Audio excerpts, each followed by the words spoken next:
ကလေးတွေဘာဖြစ်နေကြတာလဲ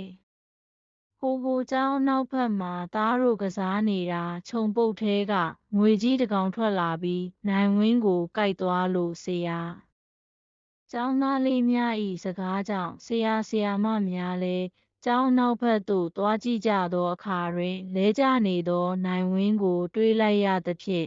အပြေးလွှားသွား၍ကြည့်လိုက်ရာနိုင်ဝင်းမှာခြေမျက်စိနားတွင်အဆွဲရာများနှင့်အဆွဲရာနှစ်ပေါက်ဖြင့်တစ်ကိုယ်လုံးပြာနှမ်းနေပြီးသေဆုံးနေသည်ကိုတွေးလိုက်ရသည်အဖြစ်အပျက်ကြောင့်အချို့ကယမင်းကျိန်စာတိုက်သဖြင့်သေဆုံးရခြင်းဖြစ်သည်ဟုထင်ကြေးပေးကြသော်လည်းအချို့ကမူမယုံကြည်ကြဘဲတိုက်ဆိုင်မှုသာဖြစ်မည်ဟုဆိုကြလေသည်ယမင်းအသက်8 နှစ်ခန့်သို့ရောက်လာသည့်အခါတစ်နေ့တွင်ယမင်းမုန့်ဆိုင်မှမုန့်ဝယ်ပြီးတင်ထွန်းမှာအရက်မူးလျက်တရီးတရိုင်ဖြင့်လျှောက်လာပြီး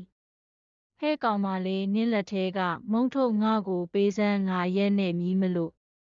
ဘာလို့ပေးရမှာလဲမပေးနိုင်ပါဘူး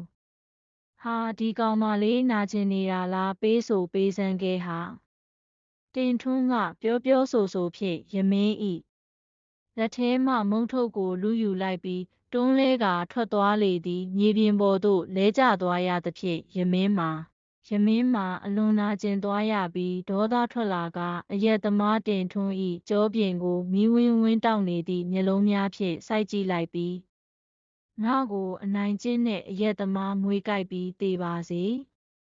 ဟုပြောလိုက်သည်ထိုနေ့မှာပင်အရက်သမားတင်ထွန်းမှာရွာပြင်တောစပ်နားတွင်မြွေကိုက်ခံရပြီးသေဆုံးသွားရလေသည်ထိုအခါတွင်ရွာသားများမှာယမင်းစိတ်ဆိုးဒေါသထွက်ပြီးပြောလိုက်သည့်စကားကြောင့်လူနှစ်ယောက်အသက်ဆုံးရှုံးကြရသဖြင့်တိုက်ဆိုင်မှုမဟုတ်တော့ဘဲယမင်းမှာနှုတ်စီးသည်ဆုံးပညာများတတ်သည်ဟုယုံကြည်သွားကြပြီးအနိုင်မကျင့်ရဲမစနှောက်ရဲကြတော့ပေ